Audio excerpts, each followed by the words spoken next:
오늘은 자기보다 남을 낮게 여기는 겸손한 신앙생활에 대해서 말씀을 드리겠습니다. 각박한 인생을 살아가지 마시고 넉넉한 인품을 가지고 살아가시기를 권면합니다. 기다리는 자세보다 찾아가는 열정으로 살고 의심하는 마음보다는 믿어주는 심정을 가져야 되겠습니다.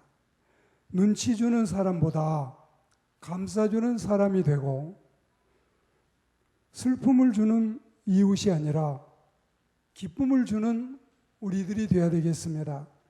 시기하는 마음을 버리고 늘 우리가 상대방이 잘하면 박수를 쳐주는 사람들이 되어야 되겠습니다. 비난받는 내가 되지 말고 칭찬받는 우리의 인생을 살고 남을 무시하는 태도를 버리고 존중하는 마음을 가져야 되겠습니다. 원망하는 생활하지 말고 감사하는 삶을 살고 흩어지는 우리가 아닌 하나 되는 우리들이 되어야 되겠습니다. 변덕스러운 마음을 고쳐서 한결같은 마음으로 살아가기를 바라고 속이는 사람이 아니라 솔직한 사람이 되어야 되겠습니다. 부끄러운 내 모습이 아닌 떳떳한 인생으로 살아가야 되겠다. 남에게 해가 되는 사람이 아니라 남에게 도움이 되는 사람이 되고 또 남에게 짐이 되는 사람이 아니라 힘이 되는 사람이 되어야 되겠다. 우리가 이런 아름다운 인생을 살려면 오직 겸손한 마음으로, 다만 겸손한 마음으로 자기보다 남을 낮게 여기고 자기보다도 형제와 자매를 더 높여주는 우리들이 되어야 되겠습니다. 우리 안에 예수 그리스도의 마음을 품고 그리스도를 본받아 살면 가능한 일들입니다. 주님만 바로 믿는 사람이 된다면야 주님 안에 얼마든지 이 삶이 가능하다는 사실을 우리가 알아야 되겠습니다. 그렇지만 우리가 이 세상에서 이런 사람을 많이 만나볼 수 있을까요? 만나기가 쉽지가 않습니다. 그럼 교회 안에는 많이 있을까요? 역시 교회에서도 찾아보기가 어렵습니다. 도대체 왜 그럴까요? 주님을 닮아가는 사람들이 적어서 그래요. 우리가 주님을 닮으면 얼마든지 가능한 일인데 겉돌고 있고 신앙의 진맥을 바로 짚지 못하고 중심을 가지지 못해서 그런 우리의 부끄러운 모습을 드러내게 되는 것입니다. 그러니까 이렇게 살면 겸손하기는커녕 교만해지고 자기보다 남을 낮게 여기기는커녕 남을 무시하게 돼요. 자기를 대단히 여기고 남들은 가치 없이 여기는 삶이 되고 마는 것입니다. 주님 안에 무슨 권면이나 주님 안에 무슨 위로나 주님 안에 무슨 교제가 있다면 또 주님 안에 긍휼이나 자비가 있다면 마음을 같이 해야 되는데 같이 하지 않지요. 같은 사랑으로 해야 되는데 또 사랑하지 않지요. 뜻을 합쳐야 되는데 뜻을 합치지 않아요. 한 마음을 품어야 되는데 한 마음을 품지 않아요. 다툼이나 허영이 없어야 되는데 까딱하면 다투고 까딱하면 허영에 빠지기 쉽습니다. 오직 겸손한 마음을 가져야 되는데 사람들이 겸손한 마음을 잃어버리기가 쉬워요. 자기보다 남을 낮게 여기지 않고 자기가 제일이라고 의시되면 우리의 공동체는 각박해지고 살기가 어려워지는 것입니다. 자기 앞도 가리지 못하니 남을 돌볼 겨를이 없는 것입니다. 내 자신이 신앙으로 바로 서고 또 형제와 자매를 붙잡아주고 일으켜주고 그들을 돌보아야 되는데 이런 삶에 여유가 없는 겁니다. 이런 삶은 자신에게도 만족스럽지 않을 겁니다. 이런 삶은 사람들에게도 감동을 주지 못합니다. 그리고 이런 삶은 하나님께 영광이 되지 않습니다. 또 이런 삶은 사역하는 사람들에게 보람과 기쁨을 줄 수 없는 것입니다. 그래서 우리는 내 안에 주님의 마음을 품어야 되는 것입니다. 빌립보 2장 말씀처럼 너희 안에 이 마음을 품으라. 그리스도 예수의 마음이다. 우리가 품어야 할 마음이 바로 그리스도 예수의 마음이에요. 그 마음이 선한 목자이신 주님의 마음입니다. 우리는 보혜사 성령님을 통해서 내 안에 그 마음을 품어야 되겠습니다. 그 마음을 품지 않는다면 달라질 것은 아무것도 없어요. 별 소리 들어도 기대하기는 힘듭니다. 다만 이 세 가지가 선행이 되어야 되는데, 첫째는 주님의 마음을 품기, 내 안에 주님을 모시고 주님의 마음을 품기. 두 번째는 겸손한 마음 갖기, 낮아지고 더 낮아져서 겸손해지기. 그리고 세 번째는 나보다도 남을 낮게 여기기. 정말 나보다도 형제와 자매를 존중하는 마음이 가능한 것입니다. 그래서 서양 사람들이 하나님이 첫째다, 이웃이 둘째다, 나는 셋째다, God first, other second, I'm third. 항상 우리가 이 마음을 가져야 교회 생활도, 가정 생활도, 그리고 직장 생활도, 사회 생활도 은혜롭게, 건덕스럽게 할 수가 있습니다. 그래야만 여러분이 상전 자리에서 내려올 수 있습니다. 그래야만 여러분이 재판관 자리에서 내려올 수 있습니다. 그래야만 우리들이 판단 습성을 버릴 수가 있습니다. 그래야만 우리들이 중상과 비방을 중단할 수 있습니다. 그래야만 진정으로 성령의 사람으로 거듭날 수 있습니다. 그러기 전에는 우리가 이 옷을 벗고 수의 옷을 갈아입고 관 속에 들어가기까지 달라지기는 정말 어려운 것입니다. 지금 수의 갈아입기 전에, 관 속에 들어가기 전에 지금 우리가 주님 마음을 품고 지금 겸손해야 하나님이 기뻐하시고 우리를 귀히 보시는 은총을 누리게 될 줄 믿습니다. 그러기 전에는 관 속에 누울 때까지, 그러기 전에는 땅 속에 묻힐 때까지, 그러기 전에는 심판대 앞에 설 때까지 깨닫지 못할 겁니다.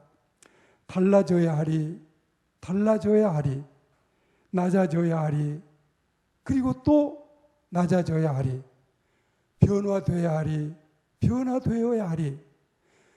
주님은 원래 하나님 자신이었습니다. 그럼에도 불구하고 주님은 자신을 끝없이 낮추셨습니다. 하나님이신 분이 사람이 되셨고 사람과도 동등함보다는 오히려 침뱉음을 당하고 채찍질을 당하고 멸시천대를 받고 세상 사람들에게 버림을 받는 자리에까지 비하의 신분을 가지게 됐습니다. 오히려 자기의 모습을 종의 형체로 가지게 됐습니다. 천지의 조물주이신 그분이 종의 모습을 가지게 됐습니다. 자기를 끝없이 낮추는 모습, 십자가 위에서 죽기까지 당신을 낮추셨습니다. 물론 하나님 아버지께서는 이런 예수 그리스도를 지극히 높여서 모든 이름 위에 뛰어나게 하시고 하늘에 있는 자들과 땅 아래에 있는 자들로 모든 무릎을 예수의 이름에 꿇게 하시고 모든 입으로 예수 그리스도를 주라 시인하여 하나님께 영광을 돌리게 하셨지만 주님의 낮아지심은 실로 대단했습니다. 본체는 모르페이고 형체는 스케마인데 하나님은 예수 그리스도와 동등하시고 예수 그리스도는 하나님과 삼위일체이신데 그런데 그 모르페이신 예수님이 사람의 껍데기, 사람의 그림자, 사람의 형체인 스케마를 입고 우리에게 오신 것입니다. 주님이 나타나기는 사람으로 나타나셨지만 당신이 표현하기는 인자로 표현했지만 실제로 그분은 하나님이신 것입니다. 세상에는 천층, 만층, 구만층이라는 말도 있는데 군대에서 병사와 장군의 차이는 어마어마합니다. 그리고 공중의 왕자와 거리에 떠도는 거린의 차이는 엄청납니다. 양반과 상놈의 차이도 적지 않습니다. 임금님과 신하의 차이도 하늘과 땅처럼 멀리 멀리 높기만 합니다. 동물과 사람의 차이도 엄청납니다.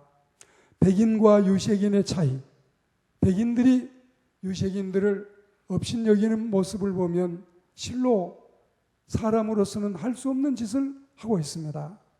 회장님과 사원의 차이도 가히 없겠지만 어찌 피조물인 우리 인간과 조물주이신 하나님과 견줄 수 있겠어요? 이렇게 위대하신 주님이 장군이 병사를 높이는 것도 대단한데 임금이 신하를 우대하는 것도 엄청난데 우리 주님이 천지를 창조하신 우리 주님이 죄인된 우리, 악인된 우리, 범인인 우리를 사랑하신 이 은혜를 우리 마음속에 잊지 말고 본받아야 할 줄로 믿습니다. 우리 주님은 이런 하나님이시면서도 우리의 구원의 완성을 위해서 우리의 모범을 위해서 그토록 낮아지셨다면 우리는 뭘 더 망설이겠습니까? 내가 마음에도 주님을 모시고 내 몸에도 주님의 모습을 가지고 살아야 진정 주님의 신자가 되고 주님의 제자가 될 것입니다. 이런 성스러운 주님의 마음을 품고 살아가는 신자들이 모이는 교회 공동체라면 그 교회는 시험거리가 없고 물어보나 마나 모든 사람들이 우러러보고 존중할 겁니다. 이런 주님을 바라보며 겸손해져야 되고 이제는 나보다 남을 낮게 여기고 살아가야 되겠습니다. 내가 나음에도 불구하고 상대를 낮게 여기고 내가 높음에도 불구하고 상대를 더 높여주는 이런 마음이 우리에게 있다면 정말 주님은 기뻐하시고 우리를 진정 칭찬하실 겁니다. 낮아지겠는가? 진정 낮아져야 돼요. 내려놓겠는가? 더 내려놓으셔야 돼요. 겸손하겠는가? 더 겸손해져야 돼요. 주님의 겸손에 이어서 우리는 다빈치의 겸손을 이 시간에 소개하고 말씀을 맺으려고 합니다. 이탈리아에 가면 유명한 화가 레오나르도 다빈치가 있었습니다. 이 레오나르도 다빈치는 최후의 만찬을 그리고 모나리자라고 하는 유명한 명화를 남겼습니다. 프랑스 정부가 주장하는 데 보면 이 모나리자 그림 한 점에 40조까지 최소한 수조에서 40조까지를 이 그림값을 얘기하고 있어요. 저도 이 파리 루브르 박물관에서 이 그림 한 점을 보고 왔는데 그 한 점이 40조까지 프랑스 정부가 공식으로 자랑하는 그런 그림을 그린 사람이 레오나르도 다빈치입니다. 어느 날 이 다빈치에게 피렌체 시장이 이 초대를 했습니다. 그리고 초대를 받아서 가보니까 왜 나를 초대했는가 이유를 알아보니까 이번에 새로 큰 시청을 건설을 하게 되는데 이 회의실 벽에 벽화를 그려달라. 다빈치가 자신으로서도 굉장히 영광스러운 일이기 때문에 열심을 다해서 구성을 하고 벽화를 그리기 시작을 했습니다. 근데 그림이 한참 동안 그려지고 있는데 피렌체 시장이 와서 보니까 이 그림이 전쟁 그림이에요. 좀 평화로운 그림이었으면 좋겠는데 전쟁 그림을 그리고 있습니다. 비참한 모습도 곁들여져 있습니다. 좀 평화로운 모습, 아름다운 모습을 그려줄 수 없느냐고 요구했는데 레오나르도 다빈치는 입가에 미소만 머금을 뿐 아무 대답이 없어요. 피렌체 시장이 화가 난 모양입니다. 이쪽 벽의 그림은 요즘에 유명세를 타고 있는 미켈란젤로에게 맡겨야 되겠다. 지금 현재 이 레오나르도 다빈치에게 압력을 가하는 거예요. 당신이 자꾸 이렇게 내가 그림을 요구한 대로 안 그리면 이쪽 벽에는 다빈치에게 맡기는 것이 아니라 이 미켈란젤로에게 맡겨야 되겠다. 원래 다빈치가 그때 나이가 48살이고 미켈란젤로는 25살밖에 안 돼요. 그러니까 이제 두 사람이 엄청난 이 나이의 차이가 뿐만이 아니라 화가로서의 명성도 이미 여러분들이 비교할 수가 있을 것입니다. 25살 청년은 시장의 청탁을 받고 어떻게 하든지 내가 레오나르도 다빈치를 이겨야 되겠다. 이런 생각에 열심을 다해서 솜씨를 발휘해서 그림을 그려나가고 있습니다. 그런데 처음에 이쪽의 벽에 그림을 맡았던 레오나르도 다빈치는 흔들림이 없어요. 자기가 구상했던 그대로 그 그림을 계속 만들어가고 있습니다. 그러자 미켈란젤로가 레오나르도 다빈치를 비난을 합니다. 그렇지만 다빈치는 응수하지 않고 또 상대방을 비난하지 않아요. 어느 날 모나리자의 모델인 리자 부인이 다빈치에게 이렇게 말을 합니다. 미켈란젤로가 선생님을 여기저기 욕하고 다닙니다. 그러니까 레오나르도 다빈치가 이 유명한 말을 남겼어요. 그는 무언가 착각을 하고 있는 모양이지요. 나는 그의 실력을 이미 다 알고 있습니다. 이 미켈란젤로는 천재 화가입니다. 나보다 훨씬 더 훌륭해요. 여기에서 여러분, 이 레오나르도 다빈치는 실로 그의 작품 못지않게 그의 겸손함을 지닌 것을 세상 사람들이 다 알게 됐습니다. 25살짜리 미켈란젤로, 그 사람을 자기보다 더 높임으로써 싸움을 못하게 만드는, 평정을 시켜버리는 이 모습에 사람들은 감탄하지 아니할 수 없었습니다. 지금도 이 사람이 그린 모나리자, 그리고 지금도 이 사람이 그린 최후의 만찬이 세계적인 명성을 떨치고 그림 한 점에 40조를 내놓으라고 할 만큼, 그래도 팔지 않겠다고 할 만큼 유명한 화가가 바로 레오나르도 다빈치입니다.